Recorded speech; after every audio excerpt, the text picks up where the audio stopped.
మగవాడి జీవితంలో ఇద్దరు ఆడవాళ్ళు ఉంటారు.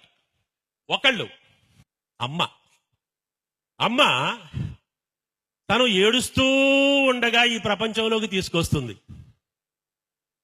రెండోది భార్య. ఈ భార్య ఆ ఏడుపు జీవితాంతం ఆపకుండా చూసుకుంటుంది.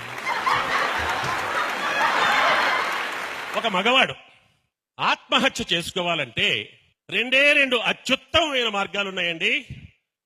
నంబర్ 1, ఒక బలమైన పొడవాటి త్రాడు కూడా తీసుకొని దాన్ని మెడకి గట్టిగా చుట్టేసుకొని ఏ ఫ్యాన్కో లేకపోతే పైన ఏదైనా ఉండే హుక్కుకో తగిలించుకోవడం, అంతే. ఇమీడియట్ గా పోతాడు వెంటనే చావాలనుకుంటే. లేదు, మెల్లమెల్లగా మెల్లమెల్లగా మెల్లమెల్లగా చావాలనుకోండి, ఒక సన్నని పసుపు తాడు ఏ పిల్ల మెడలోనైనా కడితే చాలు.